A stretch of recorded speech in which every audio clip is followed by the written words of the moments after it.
Supreme court ने चुनावी साल में केंद्र सरकार को बड़ा झटका देते हुए इलेक्टोरल बॉन्ड स्कीम को रद्द कर दिया है। हमारे साथ याचिकाकर्ता वरुण ठाकुर हैं। वरुण जी, पहली प्रतिक्रिया क्या है आपकी इस पे? सर, ये एक ऐतिहासिक फैसला है और इस ऐतिहासिक फैसला जो सुप्रीम कोर्ट ने दिया है इसको हम सैल्यूट करते हैं। और जिस तरीके से एक डेमोक्रेसी में एक मील का पत्थर साबित हुआ है ये जजमेंट, क्योंकि जो इलेक्टोरल बॉन्ड स्कीम थी ये राइट टू नो के अधिकारों का हनन करती थी। तो इसमें कोर्ट ने यह भी कहा है कि जो जनता का सूचना का अधिकार है वो उस पर हम आंख बंद करके नहीं रख सकते हैं और इसके साथ ही काला धन पर रोक लगाने के लिए और भी विकल्प हैं जिसको सरकार ये बिल्कुल कहा है कि काला धन रोकने की एक प्राथमिक जिम्मेदारी है कोर्ट की, सरकार की, मगर उसका तरीका दूसरा होना चाहिए। ये जो तरीका था ये गलत तरीका था। जो नॉर्मल वोटर्स का, जो जनता का जो राइट टू नो का अधिकार है उसका डायरेक्ट हनन हो रहा था। 3 हफ्ते का समय दिया है स्टेट बैंक ऑफ इंडिया को कि वो तमाम चीजों की जानकारी इसी के साथ शेयर करे।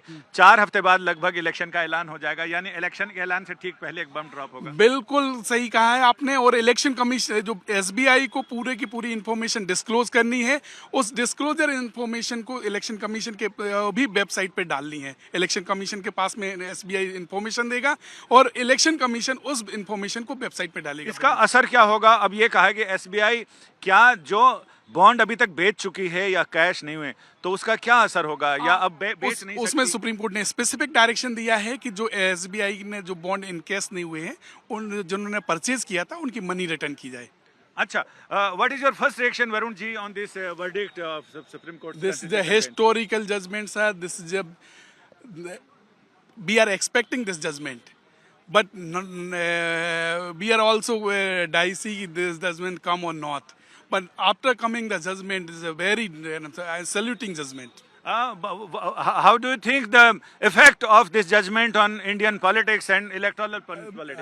I'm saying this is the step to save the democracy, because the people who have know how who is the funding the political party, which party is taking the money for the company.